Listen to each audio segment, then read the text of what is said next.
السلام علیکم ورحمۃ اللہ وبرکاتہ۔ امید کرتا ہوں کہ آپ سب خیر و عافیت سے ہوں گے۔ کل میں اپنا چیک اپ کروانے گیا رضیہ سعید ہاسپٹل ملتان کے اندر، تو میری ملاقات ہوئی ڈاکٹر احتشام صاحب سے، جن سے بڑی تفصیلی گفتگو ہوئی۔ میں چاہتا ہوں کہ وہ آپ سے شیئر کروں۔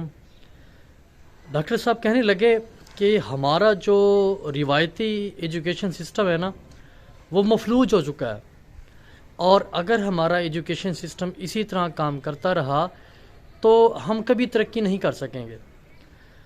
کہتے ہیں کہ ہمارے جو بچے ہیں ان کو اپنی ڈائریکشن کا ہی نہیں پتہ ہوتا کہ ہم نے جانا کہاں ہے، کس طرف جانا ہے۔ ہم ایسے ہی بغیر کسی ڈائریکشن کے، بغیر اپنے گول سیٹ کیے ہم چل پڑتے ہیں اور گریجویشن کر لیتے ہیں، ماسٹر کر لیتے ہیں۔ اس کے بعد پھر جو ہے وہ جب سامنے کوئی چیز نہیں ہوتی، اس کا آؤٹ پٹ نہیں ملتا، تو ہم جو ہے وہ پریشان ہوتے ہیں، سٹریس میں آتے ہیں اور پھر خودکشی پہ اتر آتے ہیں۔ کہتے ہیں کہ بچے کو میٹرک کے بعد جب وہ ایف ایس سی کے اندر آتا ہے، تبھی جو ہے وہ اسے اس کی ڈائریکشن بتا دینی چاہیے، اسے اپنی ڈائریکشن چوز کر لینی چاہیے کہ میں نے اس فیلڈ میں جانا ہے، اور پھر اسی فیلڈ کے اندر جائے۔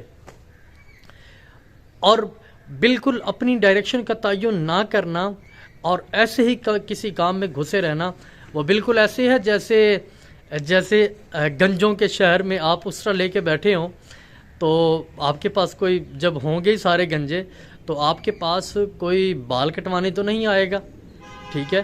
یہ بالکل ایسے ہے جب کسی چیز کی ڈیمانڈ ہی نہ ہو، جب کسی چیز کی مانگ ہی نہ ہو، تو آپ وہ کر رہے ہوں تو وہ ٹائم ویسٹ کرنے والی بات ہے، اپنے آپ کو ویسٹ کرنے والی بات ہے۔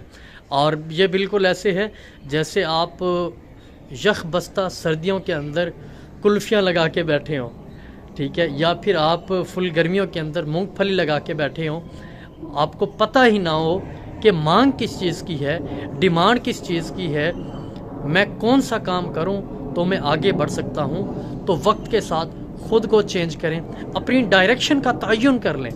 آج ہی سے جو زندگی گزر گئی، آج ہی سے تعین کر لیں کہ یہ میری ڈائریکشن ہے، میں نے ڈاکٹری شعبے میں جانا ہے، ڈاکٹر بننا ہے، میں نے پروفیسر بننا ہے، میں نے انجینئر بننا ہے، میں نے بزنس مین بننا ہے، میں نے یہ بننا ہے۔ آج سے ہی تعین کر لیں، پھر انشاءاللہ آپ کو منزل ملے گی۔